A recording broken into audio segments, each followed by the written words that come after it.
Look at that. This really, I wanted to just capture this moment on the day of a royal wedding, no less. This cactus of ours, a Rebutia, looking resplendent, almost as beautiful as Meghan Markle herself. But just what a great advert this is, I think, for potash basically. We use tomato feed, a famous brand of, and here we are in the middle of May, and still got a few flower buds still to come, but this plant has just smothered itself in flowers for us. So if ever you've got a plant inside or outside that isn't giving you as much in the way of flower as you would like,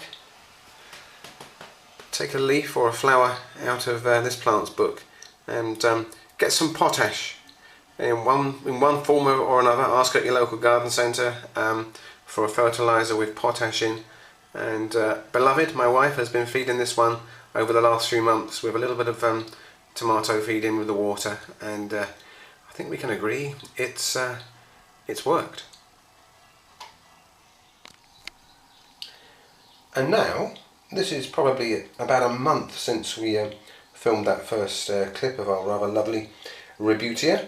You can see it's still got a couple of flower buds. There's one just at the top there. Be careful how you point at cacti. But he's more or less finished now. However,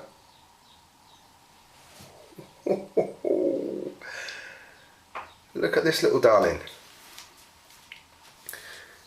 Echinopsis. Still got some more buds to come there. Those buds have been swelling up over the last few weeks. And so we got my cacti keeper, beloved, here. So, love, what have you been doing to get these things to flower like this then? Well, over the winter I didn't bother with them at all because they're dormant, more or less. Right. So I think it was between February and March I thought, right, let's start giving some water and some feed. Okay. Because we only had about 3 flowers on that one last year when we bought it. 3 last year, we must have about 15 or so this year. So, because I didn't have any cacti feed, what I did was diluted in this size watering can a few drops of liquid tomato feed. Okay, the famous liquid tomato feed. High in potash to encourage the flowers. Yeah. And then what I do is I water from the bottom. Right. And let them soak it all up. Okay. Yeah. And then basically I just kept doing that maybe a couple of times a week. Yeah.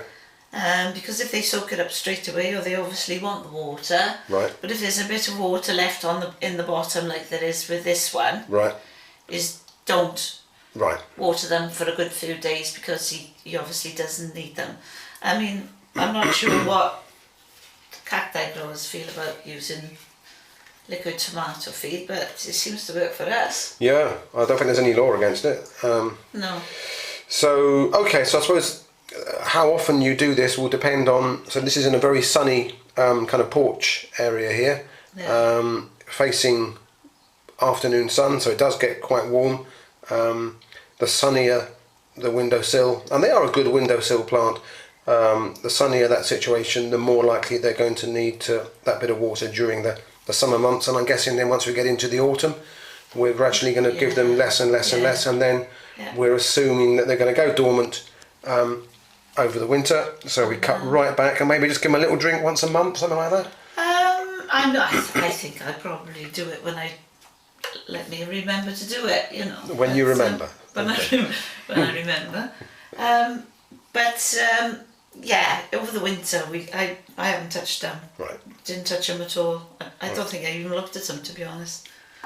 Well. And then I thought, oh, come on, let's do something about these. And look what's happened.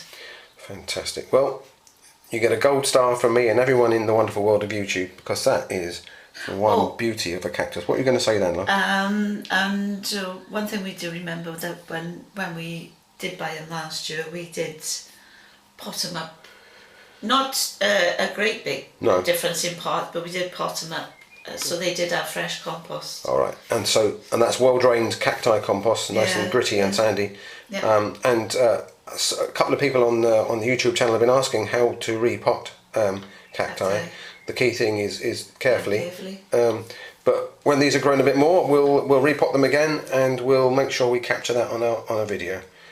So the key lesson here is whether it's cacti or whether it's any sort of flowering plant, really, if you want to encourage more flowers, from cacti to camellia, tomato feeds, anything that's high in potash, really, is the key, and a good balanced feed as well. So if it's shrubs out in the garden, I might be inclined to use a slightly different feed once every so often, so you're not just overdosing on potash. But generally speaking, potash, which you'll get most easily in a tomato food, possibly a rose food out in the garden if it's a shrub, you can produce results like that. Yum, yum. Gimme that potash.